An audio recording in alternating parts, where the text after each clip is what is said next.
Bonjour. Donc là, on s'intéresse à la résolution par la méthode du simplex. Ok, donc à ce programme-là, donc on donne le programme suivant. Max f de x égale 12x1 plus 23x2 plus 41x3, etc. On a une contrainte d'inégalité, une contrainte d'égalité et une autre de supérieure ou égale. D'accord, la première étant inférieur ou égal. Nous, on s'intéresse à la troisième question, la résolution par la méthode à deux phases. Dans une autre vidéo, on avait parlé de la méthode du grand terme. En général, quand tu as des contraintes d'égalité ou des contraintes de type supérieur égal dans ton programme, tu es obligé de faire l'une ou l'autre. Soit c'est la méthode du grand terme, soit c'est la méthode à deux phases. Mais tous les deux sont des variantes de la méthode du simplex. C'est tout simplement des méthodes plus générales. Ok? C'est toujours la méthode du simplex, mais dû à leur spécificité, donc on leur a donné des noms spécifiques. Alors, ici, qu'est-ce qu'on va faire? On tente de résoudre par la méthode à deux phases le problème. La première chose à faire, on va aller voir le travail. Voilà. Résolution par la méthode à deux phases, écriture sous forme standard avec variable artificielle. Donc, on va d'abord écrire. Ok, le programme, pas complètement le programme, mais juste les contraintes. On a besoin d'identifier les variables artificielles du problème. D'accord? Donc, qui dit méthode de phase, comme pour la méthode du grand terme, qui dit ça, dit variable artificielle. Donc, dès qu'on a l'ajout de variable artificielle, il nous faut, d'accord, réécrire les choses comme il faut. Donc, écriture sous forme standard avec variable artificielle. Qu'est-ce qu'il faut? Je prends mes contraintes. La première contrainte était une contrainte de type inférieur égal. Donc, si tu dois articuler la forme standard, tu ne fais que plus x4 égale à 8. Et puis c'est tout. Et en général, une contrainte d'inégalité inférieure ou égale n'a pas de problème de base. Non. Quand il y a une contrainte d'égalité, ici, on avait x plus x3 égale à 3.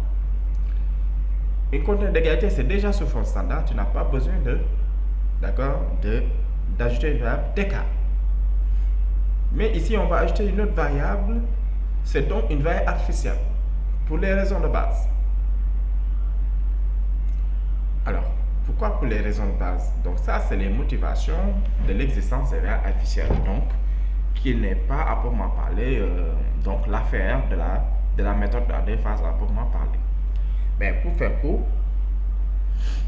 si vous l'écrivez sous forme, si vous êtes juste la forme standard simple, d'accord, c'est-à-dire sans mettre de variable artificielle comme ici avec ce programme. La technique de la détermination de la base initiale à partir de la base, à partir de l'origine, qui consiste à mettre les variables initiales à 0, donc tu mets x1, x2, x3 à 0.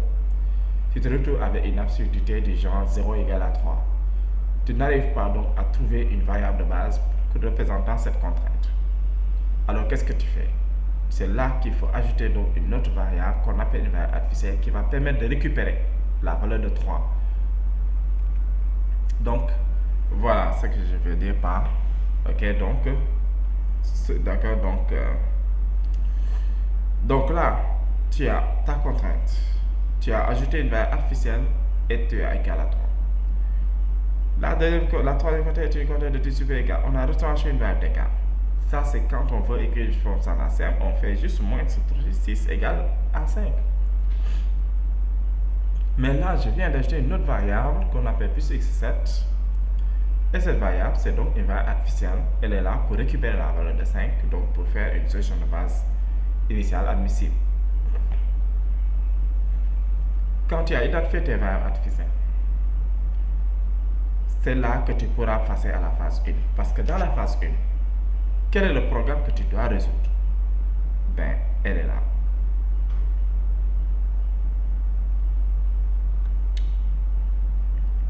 Phase 1. Tu dois résoudre la minimisation d'une fonction que j'appelle ici A égale à la somme des variables artificielles x5 plus x7, donc pour nous. Donc, de manière générale, tu dois résoudre, d'accord, tu dois chercher à minimiser la somme des variables artificielles. Dans ce programme-là, dans nos programmes, comme on prend les variables positives, il s'agira tout le temps de minimiser la somme des variables artificielles. Il n'y a pas de maximiser si c'est une maximisation, minimiser si c'est ça. Non, il n'y a aucune condition. Parce que ici, nos variables sont toutes des variables positives. Donc la plus petite valeur possible, c'est d'accord d'aller jusqu'à 0. Car comme je l'avais expliqué dans la méthode du grand M, les motivations, d'accord, c'est que l'objectif c'est qu'à la fin, les variables artificielles deviennent égales à 0 pour que le programme soit équivalent. Donc, x5 plus x7 égale à a, d'accord, a égale ça, x5 plus x7. C'est ça que je dois minimiser avec les mêmes contraintes que cela sur la forme standard avec variable artificielle. Voilà. Ce sont aussi les mêmes contraintes si tu devais écrire la forme standard pénalisée. Ce seraient les mêmes contraintes. Mais on n'a pas besoin d'aller jusqu'à écrire la forme standard pénalisée qui concerne la pénalisation, qui concerne la fonction objectif, parce que nous, on n'utilisera pas la méthode du grand M, mais la méthode à des phases qui demande dans la phase 1 de résoudre ce programme-là qui est le programme de simplex. Bien. Et ensuite, nous maintenant, comme on sait que la phase 1, à la fin, si tu as la possibilité, tu devras aller à la phase 2. On reviendra plus tard sur la possibilité. Pourquoi je dis si tu as la possibilité. Donc, tu dois aller à la phase 2 et quand tu dois aller à la phase 2, tu dois reprendre, on te dit, la fonction objectif de départ. Donc, celle-là, f de x égale 12x1 plus 23x2 plus 40x3. Avec les contraintes du problème, ces mêmes contraintes, mais où tu enlèves les variables artificielles maintenant devenues inutiles. Bien. On y reviendra aussi.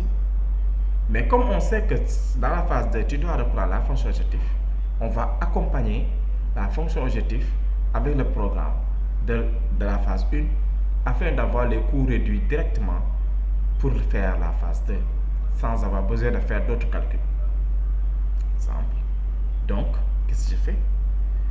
On ajoute la contrainte de la fonction objectif.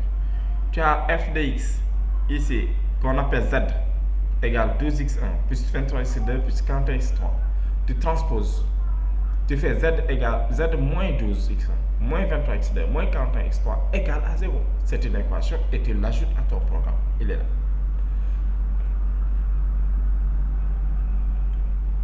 Les variables sont toutes positives. D'accord. Étape suivante, on nous demande de résoudre par des simplex. Donc on sait faire solution de base initiale. On cherche une première solution. Je mets à 0 les variables initiales ainsi que la variable d'écart ou les variables d'écart qui ont été retranchées. x6 égale 0. Et on détermine les autres. J'ai x4 8, x5 3, x7 5. Z vaut 0. Mais A, lui, vaut la valeur optimale, d'accord, ici, pour ce programme.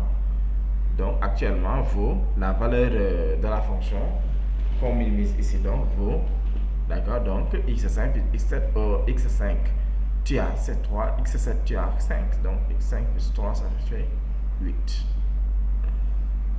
Étape suivante, calcul des coûts réduits. C'est comme pour la méthode du grand M. Tu dois trouver les bons coûts réduits associés au programme. On remplace.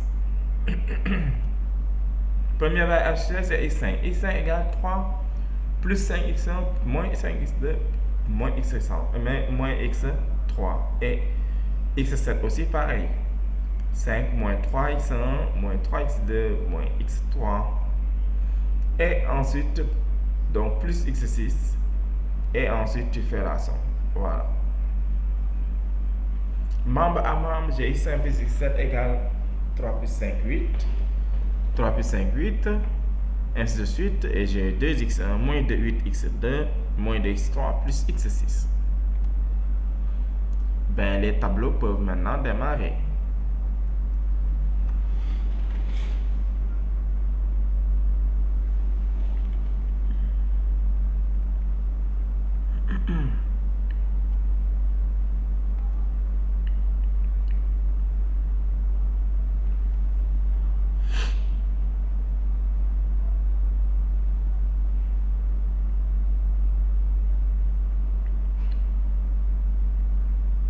Nous voilà donc avec les tableaux.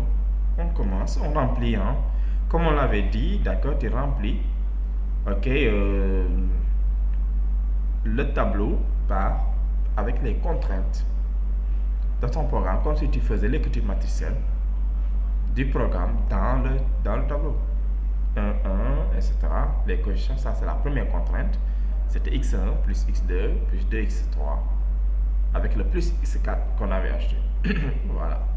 Donc, égal à 8. Z aussi est ajouté du côté de toutes les variables. Et ici aussi, tu as les variables de base seulement x4, x5 et x7. Et Z est grand A qui est la fonction qu'on veut minimiser ici. On remplit le grand A aussi. Le calcul des coûts réduits, on a les valeurs, vous les mettez. On a 8 comme valeur. Z aussi est rempli, moins 12, moins 23, moins 41. 0, partout, jusque là. 1, sur le Z là, la verticale, et ensuite 0 comme valeur, le second membre.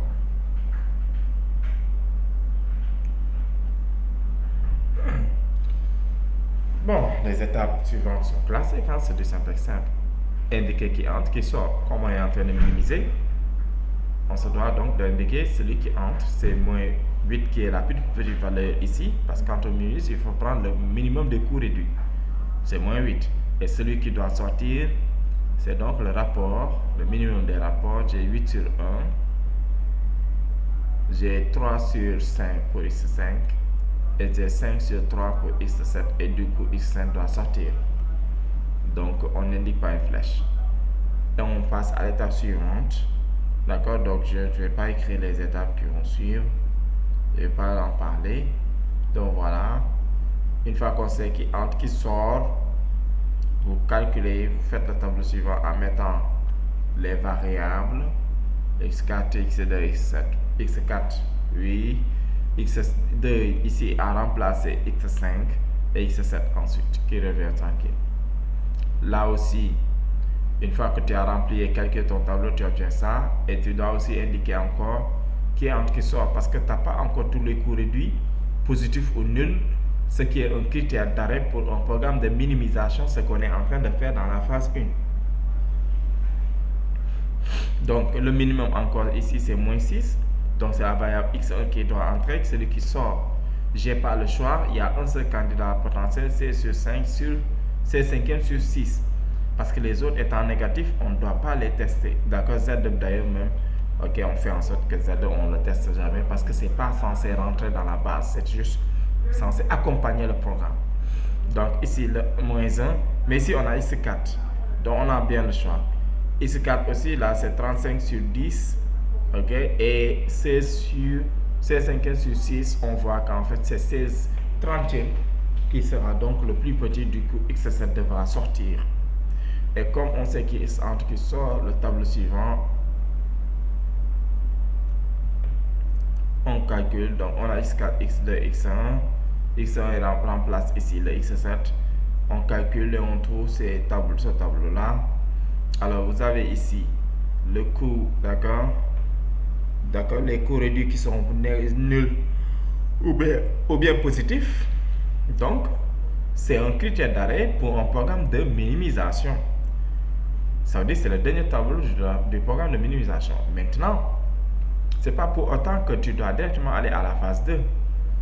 Non, parce que à la phase, tu sais que tu t'arrêtes ici, maintenant il faut constater quelque chose légal, laquelle donc c'est x si les variables artificielles sont nulles ou pas. Si toutes tes valeurs artificielles sont nulles, alors on dit que donc que tu peux aller à la phase 2. Mais si tes valeurs artificielles, il y en a au moins une qui est strictement positive, alors il faut conclure que le programme, d'accord, donc, n'admet pas de solution optimale. Le programme initial parle, d'accord, donc le programme initial, d'accord, n'admettra pas de solution optimale. D'accord? Donc, nous ici, on est dans la situation, la première, où j'ai dit que donc, voilà, tu as les valeurs artificielles qui sont hors base, donc sont nulles ici. Étant nulles, tu peux aller à la phase 2. Donc, phase 2. Toutes les valeurs artificielles, x5, x7 sont nulles, phase 2. Qu'est-ce qu'on fait pour avoir les éléments de la phase 2 maintenant?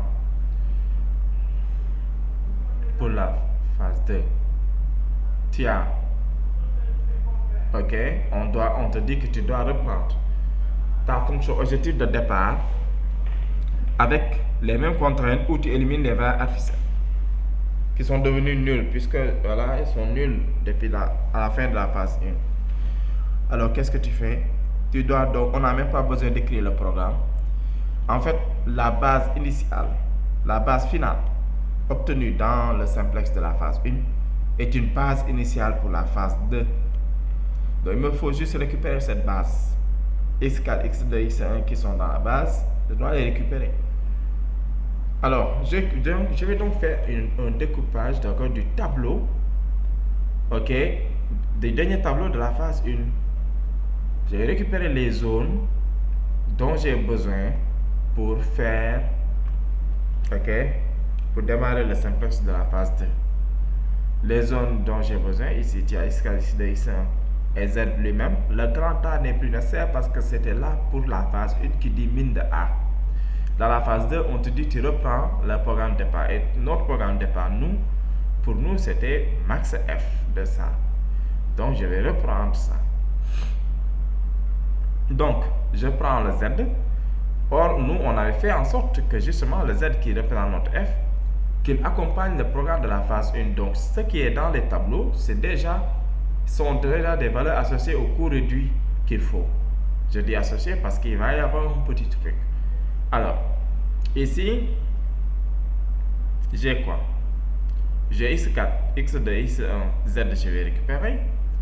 Ici, c'était aussi la colonne de x1, la colonne de x2, la colonne de x3, la colonne de x4. D'accord? x5 étant une valeur artificielle, je ne vais pas le prendre. Il est éliminé. x6 est une valeur d'écart. Ça, je prends. Mais x7, j'élimine. C'est une valeur artificielle. Donc, ce qui fait que la zone à prendre, vous le voyez ici, c'est presque le même tableau. J'ai pris les colonnes x1, x2, x3 telles qu'elles étaient. La base, elle est revenue tranquille. x4, x2, x1 et z. x2, x3, les colonnes sont respectées. x4, x6.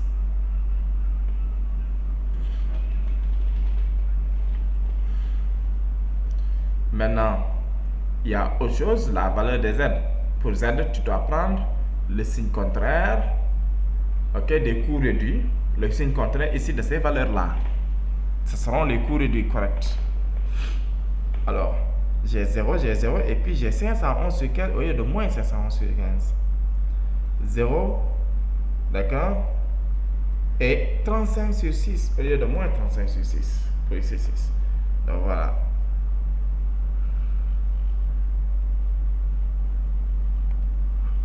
Une fois que tu as ton tableau, bon, bien sûr, la valeur de la base, 19, 17, 15, 100, sont reportés aussi. 484, 7 sur 15. Une fois que ton programme, ton premier tableau de la phase 1 est là, de la phase 2 plutôt est là, tu dois refaire comme d'habitude. Tu es en train de faire du simplex. Tu cherches qui entre, qui sort. Qui doit entrer? Ben, on constate que le maximum doit être, d'accord, le maximum doit être x3, donc c'est 511 sur 15. Donc x3 va entrer dans la base, qui va sortir de la base. On teste, donc 19 tiers sur 5 tiers, c'est 19 cinquièmes. 17 quarts. D'accord, donc ici, et 8 ici carrément. On se rend compte que 19 cinquièmes, d'accord, 19 cinquièmes sera beaucoup plus petit. Par conséquent, x4 doit sortir. Et quand x4 sort, l'intersection entre celui qui sort, c'est le pivot.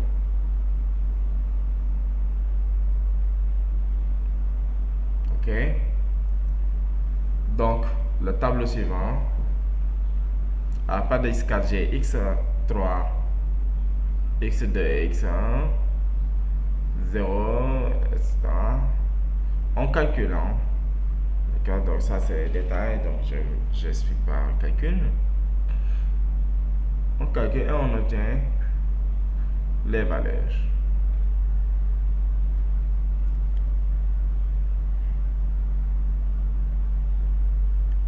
Donc, on constate que ici, tous les courriers sont négatifs ou nuls parce qu'on est en train de maximiser.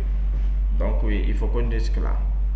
Ici, déjà, dès le départ, dans le premier tableau, après avoir écrit le tableau de la base, d'accord, le tableau, d'accord, initial de la, d'accord, donc de la phase 2, on voyait déjà qu'on pouvait faire une itération puisque tu avais tous les coûts réduits ici pour l'instant qui étaient positifs, alors que quand tu maximises, tu dois aller jusqu'à ce que tous les coûts réduits ça, d'accord, donc négatif ou nul. Et donc, j'obtiens ça. Comme c'est le dernier tableau parce que tous les coûts réduits sont négatifs ou nuls, donc la session optimale est 7/25e, 3/25e, 19 cinquièmes, et ça c'est histoire. Donc ils sont là, hein. Donc chacun tu le lis à ça sur sa ligne. Et f de x étoile vaut 4048 sur 25. Ok, 4048 sur 25. Voilà la session temps et la valeur optimale. Voilà donc comment on s'en sort avec la méthode à deux phases.